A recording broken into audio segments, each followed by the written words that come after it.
Hey guys, welcome back. I'm Jeffrey from Achieve Ed. Today we're going to be talking about 7 activities that colleges do not care about. These are pretty much overrated activities that a lot of students do. Now before we get into this video, make sure you guys are subscribed to this channel if you haven't already. We're going to be posting a lot of videos this summer about college advice, so make sure you guys are subscribed so that you don't miss a single upload. Okay, so one more thing before we get into this video. I just want to emphasize that all these activities that I'm about to say are not bad activities. Like honestly, if given the opportunity, you should go ahead and do these activities. It'll give you a lot of good experience and you might even enjoy them a lot. My point is for this video that just putting these activities on your college application with no elaboration whatsoever isn't gonna really boost your application that much. So that's my point. Not that you should avoid these activities, but that if you do them, you should actually commit to them and dedicate time to them so that they'll actually be useful. All right, so now let's get right into the video. Okay, so the first thing on this list is National Honor Society.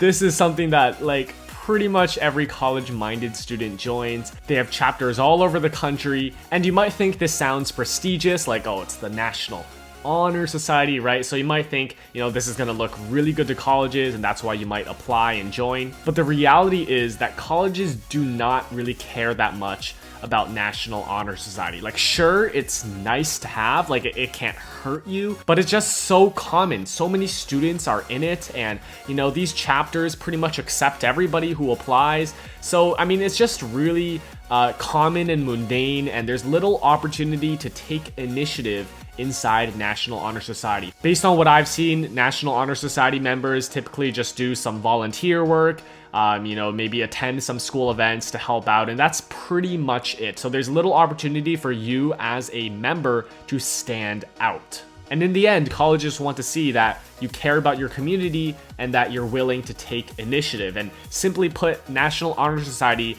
doesn't show either of these things. Like for many students, they're probably only doing the volunteer work because they have to do it, right? And they're also not taking initiative to do the work. So that's why I think National Honor Society is way overrated. It doesn't really matter for your college application.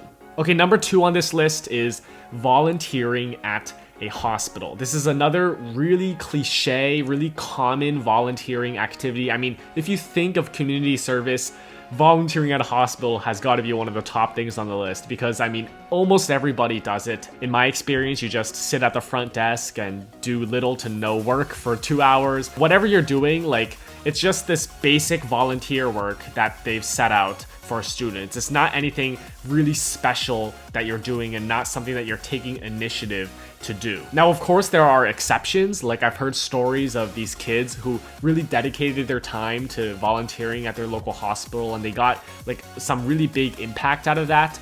Those are exceptions, not the rule. So if you're in that category, this doesn't really apply to you. But if you're just a regular kid who decided to volunteer at a hospital because you thought it would look good to colleges, the reality is it's not really as good as it seems.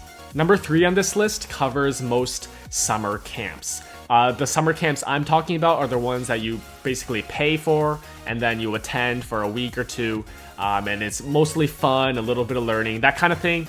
Yeah, not really that exceptional to college admissions officers. Only the privileged kids who have the money can attend these camps. So it's not really that impactful unless you did something really extraordinary during that camp.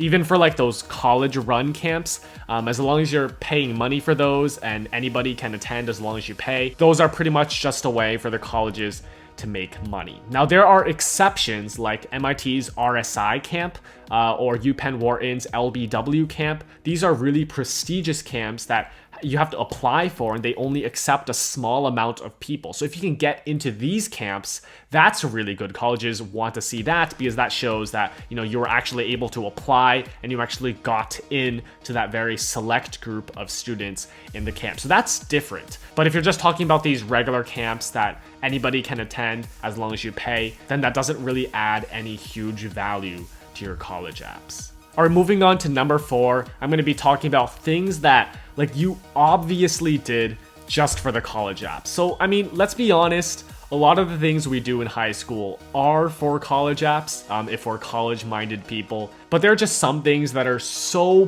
blatantly obvious that you did it just for the college apps. Like if college apps didn't exist, you wouldn't even care about it, you wouldn't even touch it. So a good example of this is a lot of students like to start these nonprofits. Like, you know, they register a nonprofit under their name, and maybe the nonprofit does some work, but it's mostly superficial, and maybe they're just donating some money or something like that. And the funny thing about these nonprofits is that as soon as these students get accepted to college, these nonprofits are dead. The student no longer cares, no longer works on it because they just did it for the college apps. So don't waste your time on stuff like this. I mean, if you are truly passionate about, say, starting a nonprofit about a certain issue in your community, that's great. And, you know, I really encourage you to do that. But if you're just doing it because you think it looks good to colleges, college admissions officers were not born yesterday. They've gone through years of this stuff. They kind of can tell when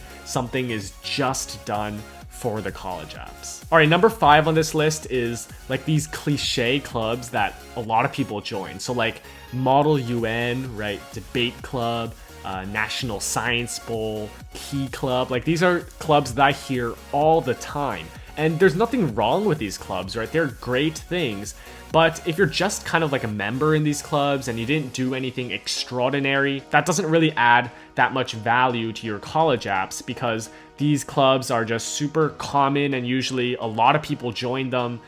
So colleges will think you just joined it because you like felt like it or because you thought it would look good for college. And like I said, unless you're actually dedicating your time to these clubs and actually getting something out of it, like maybe you won an award at a Model UN tournament or something like that, or maybe your team got really far and studied a lot and did well at the Science Bowl tournament.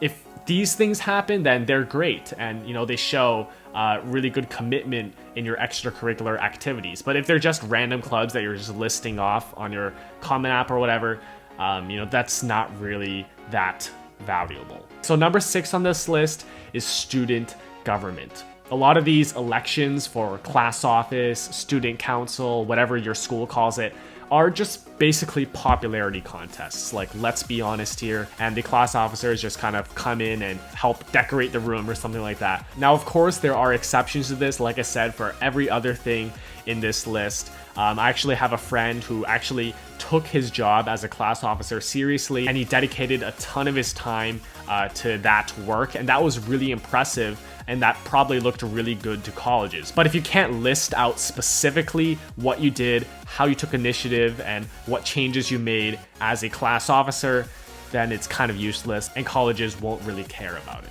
All right, last thing on this list is number 7, and this is missions trips. Don't get me wrong, I've gone on several missions trips and I loved them, and I thought they were really impactful to me personally. But for a lot of these missions trips, especially the ones that go to like foreign countries, colleges kind of see this as like basically a vacation, right? Because first of all, if you're going on a missions trip, you're likely a really rich kid who is privileged, who has the resources and the money to go on these missions trips, right? And secondly, even on these missions trips, you're probably not doing anything really special. You're kind of just following whatever they want you to do. Like you're gonna go to this village and talk to these people or whatever. So I feel like it's really overrated. Like people think these missions trips sound amazing on college apps, but in reality, like, come on, you're probably paying to go anyways. So it's kind of not that important. All right, so that is going to be it for this video. I do hope you guys enjoyed this one. If you did, definitely go ahead and give it a like down below. And once again, I'd like to remind you guys that all of the 7 things I said in this video do have exceptions. So don't treat this video as like the absolute rule. I'm more of just a general guideline.